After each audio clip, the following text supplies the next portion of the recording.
Subscribe कीजिए channel को और प्रेस कीजिए बेल आइकन को नोटिफिकेशन के लिए।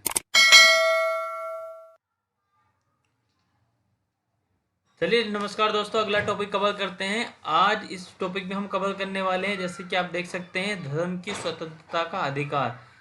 धर्म की स्वतंत्रता का अधिकार हमारा पार्ट 3 फंडामेंटल राइट्स में आर्टिकल नंबर 25 टू, बताओ भाई, कमेंट करके बताओ या मैं ही बताऊं? याद है? 28 तक है। 25 टू 28 भूल गए? तंत्र शोषण, धर्म, धर्म मूल कह सकते हो, ठीक है, संस्कृति या अधिकार। ये ट्रिक थी हमारी। जिन लोगों ने पहले वीडियो नहीं देखी है वो एक बार देख लें, इस ट्रिक को अच्छे से समझ लें। With the help of this trick you can learn all fundamental rights in articles and part 3 completely in A short manner. जैसे कि समानता का अधिकार 14 टू हमारा 18 तक था, स्वतंत्रता 19 टू, बताओ भाई, 19 टू 23। स्वतंत्रता में क्या क्या था? कहानी भूल गए? समानता मतलब जब बच्चा छोटा होता है उसे इक्वलिटी मिलती है, समान चीजें मिलती हैं, समान प्यार मिलता है, एक जैसा मिलता है, समझ गए? 23 में शोषण भी एडेड है ना हमारा।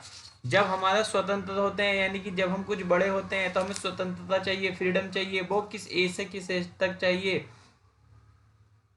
22 तक चाहिए ना, जिसमें 19 आर्टिकल बोलने की स्वतंत्रता, 21 का क्या और 22 थे। इनको क्या क्या पॉइंट हमने बताया था, मुझे कमेंट में जरूर बताया, ताकि मुझे लगे कि हम लोग जो बता रहे हैं वो आपको समझ में आ रहा है। अगर किसी स्टूडेंट को फिर से समझना है तो वो कमेंट कर दें, हम दोबारा से उसको एक बार अपडेटेड कर देंगे। पर बेस्ट है कि एक बार वीडियो देख लें, जरूरी है आप लोगों के लिए। शोषण 23 टू 24 अभी तो कराया है, जिसमें कारखाने में बच्चे काम नहीं कर सकते। एज डिफाइंड की गई है 24 में, और 23 में क्या कहा गया है? जो मानव के दुर्व्यवहार और बलात् श्रम का प्रतिनिषेध, ठीक है। एज पूछते हैं तो 23, नहीं तो 24। एज पूछते हैं तो 24, नहीं तो 23। ये चीजें भी डिस्कस की हैं पिछली वीडियो, आप जरूर देखिए। अब धर्म की स्वतंत्रता, धर्म की स्वतंत्रता बोलते हैं 25 टू 28। इस वाले धर्म में हमने बात की थी ना कि 25 टू 28, ठीक है। अब इस 25 टू 28 तक अब हम कंप्लीट करते हैं कि हमें क्या क्या डिस्कस करना है। देखिए, इसमें इम्पोर्टेंट पॉइंट ये बनता है कि आप देख सकते हो कि धर्म की अबाध रूप से मानने, आचरण और प्रचार करने की स्वतंत्रता है। यानी कि आप किसी भी धर्म को मान सकते हो, ये इंडियन कॉन्स्टिट्यूशन आपको ये फ्रीडम देता है, ये आज़ादी देता है, आपका फंडामेंटल राइट है। आप किसी भी धर्म को मान सकते हो, उसका आचरण कर सकते हो, प्रचार कर सकते हो। तभी आपने देखा होगा धर्म के ऊपर इतना सारा पॉइंट कभी कभी उठ जाते हैं कि शासन प्रशासन को बड़ी दिक्कत होती है।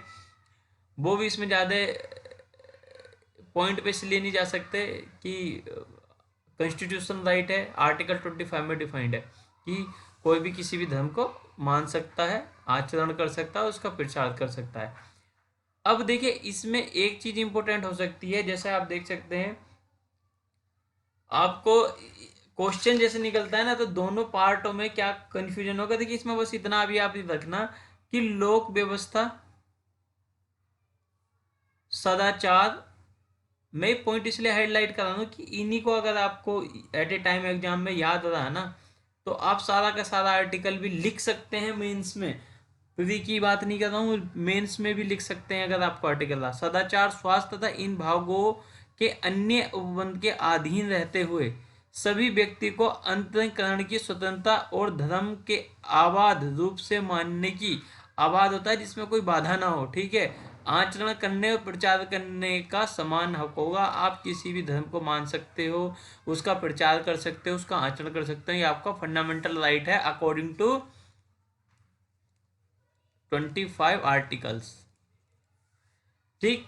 सेकंड पॉइंट, ये पॉइंट बनना आपका था। सेकंड पॉइंट, इस अनुच्छेद की किसी बात ऐसी विद्यमान विधि के प्रवर्तन पर प्रभाव नहीं डालेगी जो राज्य, वापस से बता रहे हैं, राज्य की डेफिनेशन फिर बताओ आप मुझे कमेंट में। बार बार बोल रहा हूँ क्योंकि आपको राज्य की डेफिनेशन ही नहीं पता होगी, आप ये स्टेट समझ के कुछ और ना समझे। पहले आप देखें कि स्टेट एक्चुअली डिफाइन क्या किया गया है, स्टेट्स का मतलब क्या है इंडियन कॉन्स्टिट्यूशन में। आपको ये पता होगा, आपको बहुत सारे पॉइंट क्लियर रहेंगे, ठीक है। कोई किसी ऐसी विधि बनाने से निवारित नहीं करेगा जो, देखिए, धार्मिक आचरण के संबंध किसी आर्थिक, वित्तीय, राजनीतिक या अन्य अलौकिक क्रियाकलाप का विनिमय या निर्बंधन करती है। पहला, सामाजिक कल्याण और सुधार या सार्वजनिक प्रसार की हिंदुओं की धार्मिक संस्थाओं को हिंदुओं के सभी वर्ग अनुभवों के लिए खोलने के लिए उपबंध करती है। ये दो पॉइंट आप इसके रख सकते हैं याद करने के लिए, लेकिन इस मेन पॉइंट इस जो आर्टिकल 25 का है, लोक व्यवस्था, सदाचार, स्वास्थ्य, यानी कि आपको 25 आया कि आपको ये परमिशन देती है आप कोई भी धर्म को मान सकते हो, आचरण कर सकते हो, प्रसार कर सकते हो, ठीक। अब इसी का पॉइंट है 26। अब 25 में ये चीज है, तो 26 का क्या पॉइंट है, धार्मिक कार्यों के प्रबंधन की स्वतंत्रता। यानी कि अभी आपने क्या किया 25 में, कोई आपने 25 में क्या किया, एक धर्म पकड़ लिया, उसका प्रचार प्रसार की स्वतंत्रता है, लेकिन प्रचार प्रसार करने के लिए आपको मैनेजमेंट तो चाहिए, प्रबंधन करनी चाहिए। तो वापस से वही आपको वर्ड में आपको रिपीट करा रहा हूँ, देखो, लोक व्यवस्था, सदाचार, स्वास्थ्य, इसलिए मैंने ऊपर हाईलाइट किए थे। ये आपको हमेशा मिलेंगे इस आर्टिकल में जहां धर्म से रिलेटेड बात होगी, या धर्म से हमारा आर्टिकल 25 to 28 में, 25 to 28, ठीक है बच्चों। अब लोक व्यवस्था, सदाचार, स्वास्थ्य के लिए आपने कोई सा भी मान सकते हो, कहीं भी प्रचार प्रसार कर सकते हो, लेकिन प्रचार प्रसार हवा में तो होता नहीं, उसके लिए आपको मैनेजमेंट चाहिए, किस तरह से आप करेंगे, क्या करेंगे। तो इसमें सारी चीजें आपको दी गई हैं। संप्रदाय या उसके अनुभवों की, धार्मिक और पूर्व नियोजित संस्थाओं की स्थापना का पोषण, कोई आप संस्था भी स्थापना कर सकते हो या पोषण कर सकते हो, अपने अपने धर्म विषय कार्यों का प्रबंधन करने की स्वतंत्रता मिलती है। आप जैसे नवरात्रि में बड़ी चीजें होती हैं, मुहर्रम, हमारा दिवाली, या कोई और भी चीज होती है, उसका प्रचार प्रसार करने के लिए आपको कोई रोक टोक नहीं होती, आपने देखा भी नहीं होगा। तो वो इसीलिए कि हमारा आर्टिकल 26 है, ध्यान रखना। जंगल और स्थावर संपत्ति के अर्जन का स्वामित्व करना और ऐसी संपत्ति का विधि अनुसार प्रशासन करने का अधिकार होगा, ये आर्टिकल 26 बोलता है। 25 में आप कुछ भी मान सकते हो, 26 में आप उसको मैनेजमेंट कर रहे हो, बस इतना ध्यान रखो, ठीक है। चीजें वही है, बस ये पॉइंट ध्यान रखना, लोक व्यवस्था, सदाचार और स्वास्थ्य। 27 में क्या बोलते हैं, 27 में किसी विशिष्ट धर्म की अभिवृद्धि के लिए करों के सदस्य के बारे में स्वतंत्रता। बस अब देखिए पॉइंट क्या है, यही ट्रिक है इसकी, मैं सारे आपको अच्छे से बता देता हूँ एक बार इसी ट्रिक के हेल्प से। ट्रिक ये है भैया कि 25 में आप कोई भी धर्म मान रहे हो, 26 में उस धर्म के लिए प्रचार प्रसार के लिए मैनेजमेंट बैठा रहे हो, और 27 में आप उसके लिए फाइनेंशियल, है ना, या बजट बजट कर सकते हो। तो इसमें वही चीज लिखा कर है ना, ये आ गया कर, यानी कि किसी भी व्यक्ति को ऐसे करों का संसाध्य करने के लिए बाध्य नहीं करे किया जाएगा जिसके आगाम किसी विशिष्ट धर्म या धार्मिक संप्रदाय की अभिवृद्धि का पोषण में व्यय करने के लिए विशिष्ट रूप से विनियोजित किए गए हैं, ठीक है। अब इसमें देखो दो चीजें, सबसे पहली चीज है कि किसी भी ऐसे व्यक्ति को जो कर मतलब टैक्स जो आपके आ गए ना, टैक्स, ये टैक्स सेविंग भी कह सकते हो कि अगर किसी ने दान करा इस चीज में तो वो टैक्स में इंक्लूडेड नहीं होगी। लेकिन आप बस इसमें यही ध्यान रखना कि आपको इतनी चीज डीप में तो नहीं पूछेगा, लेकिन जब मेन लिखेंगे आपको, अगर आपको अब सारा पूरा पॉइंट ही आ गया है कि धर्म वाला हमारा जो फंडामेंटल राइट्स है, धर्म की स्वतंत्रता का अधिकार है, उस पर प्रकाश डालिए कुछ भी तरीके से, तो आपको 25 में याद रहेगा कि यहाँ कुछ भी मानने की स्वतंत्रता है। 26 में उसका मैनेजमेंट, यानी कि मैनेजमेंट किस तरह से आप करेंगे, स्वतंत्रता तो है, आपने मान लिया, उसका कैसे करेंगे, व्यवस्था कैसे करेंगे। 27 में आप जाएंगे तो छूट कर, बस इतना ध्यान रखना। आप 28 का भी पॉइंट है, देखिए, कुछ शिक्षा संस्थानों में धार्मिक शिक्षा या धार्मिक उपासना, ये दो पॉइंट इसमें मेन रखने हैं। उपासना में उपस्थित होने के बारे में स्वतंत्रता, यानी कि अब देखिए अपने आपने यह कर छूट भी हो गया। अब ये देखिए कुछ शिक्षण स्थानों में धार्मिक शिक्षा हो या धार्मिक उपासना हो, उसमें जाके आप स्वतंत्र हो, कहीं भी जाके कुछ भी ज्ञान ले सकते हो, आपको कोई भी इसमें हस्तक्षेप नहीं करेगा। राज्य निधि से पूर्णतः पोषित किसी भी शिक्षा स्थानों में धार्मिक शिक्षा नहीं दी जाएगी। खंड के कोई ऐसी शिक्षा संस्थाओं को लागू नहीं होगी जिसका प्रशासन राज्य करता है। अब राज्य क्या है, वापस उसको पता होना चाहिए कि आप इसमें देखिए, ये मेन चीज तो यही है। मैं आपसे बार बार क्यों बोल रहा हूँ कि आप देखिए what is the definition of state. State क्या है, राज्य क्या है, जब तक आप इसकी डेफिनेशन नहीं पता होगा तब तक आप इस चीज को कैसे समझ सकते हैं। देखिए इसमें यहाँ सीधा लिख दिया, शिक्षा संस्थान को लागू नहीं होगी जिसका प्रशासन राज्य करता है। अब राज्य ही नहीं पता होगा तो आपको पता कैसे चलेगा।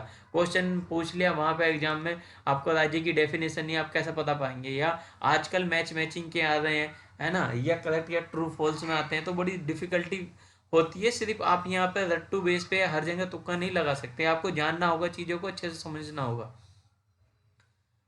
ओह, चलिए आगे। किंतु जो किसी ऐसे विन्यास या न्यास के अधीन स्थापित की जिसके अनुसार धार्मिक शिक्षा देना आवश्यक है। बस आप ये देखिए 26 टू 25 to 28 आपका काफ़ी कुछ इसी में आएगा, तो इसी में कवर हो जाएगा। ज़्यादा इस ये डेफिनेशन रटने की जरूरत नहीं है। वापस से रिपीट करता हूँ, 25 में आप आज़ाद हो, स्वतंत्र हो किसी भी चीज़ के लिए, किसी भी क्या बोलते हैं, धर्म को अपनाने के लिए। आर्टिकल 25, आर्टिकल 26 में देखिए यहाँ पे आपने धर्म अपना लिया कोई सा भी, उसका मैनेजमेंट कर सकते हो। मैनेज मतलब प्रबंधन कर सकते हो आप, ठीक है, प्रबंधन कर सकते हो, मैनेजर हो गए ना, मतलब मैनेज कर सकते हो आप, ठीक। अब आपने अपना लिया तो आप मैनेज तो करोगी। 27 में आप जाओगे तो आप देखेंगे टैक्स, आप बस इतना ध्यान रखना, करों से छूट। और आर्टिकल 28 ये शिक्षा संस्थान, ये ज़्यादा इंपॉर्टेंट मुझे लगता है औरों की अपेक्षा, क्योंकि देखिए शिक्षा, जो धार्मिक शिक्षा है या धार्मिक उपासना है ना, आप ये सिर्फ धार्मिक धार्मिक शिक्षा, धार्मिक बस दोनों में इंपॉर्टेंट है धार्मिक। बस ये ध्यान रखना, धार्मिक उपासना और धार्मिक शिक्षा, बनना तो आपको धार्मिक जो एजुकेशन से रिलेटेड है, अगर वो नहीं आता तो आपको पता चली जाना चाहिए कि जैसे 21 का क्या है वहाँ पे 6 to 14 तक के लिए फ्री निशुल्क शिक्षा और अनिवार्य शिक्षा है। निशुल्क है और अनिवार्य भी है, ध्यान रखना। तो शिक्षा से रिलेटेड अगर ऐसा ना हो कि आप शिक्षा से रिलेटेड धार्मिक शिक्षा से पूछा तो और शिक्षा ये लगा दें, या 46 आर्टिकल जो है उसमें एजुकेशन से रिलेटेड है तो आप उसको लगा दें। आपको यहाँ धार्मिक पॉइंट कवर करना, अगर धार्मिक की बात आती है तो दोस्तों 28 आपका करेक्ट आंसर होगा। एंड में अभी फास्ट चल रहे हैं थोड़ा सा, क्योंकि बहुत कुछ कवर कराना है और इतना डीप नहीं जाना कि कोई मेंस की नहीं है, प्री के लिए हमको फास्ट आपको तैयारी कर रहे हैं। और जब हम इसके बाद में मोस्ट एक्सपेक्टेड क्वेश्चन की सीरीज भी लाएंगे तो आपको हर एक क्वेश्चन आराम से समझ में आएगा, और जो आ चुके हैं उनको भी हम आपके साथ साथ डिस्कस करेंगे। तो आपको कंप्लीट यहाँ पे मैं पूरी तैयारी कराने की कोशिश करूँगा। और आपको कैसे कुछ फीडबैक हो तो आप दे सकते हैं कि कैसा लग रहा है कैसा नहीं। Thanks for watching this video.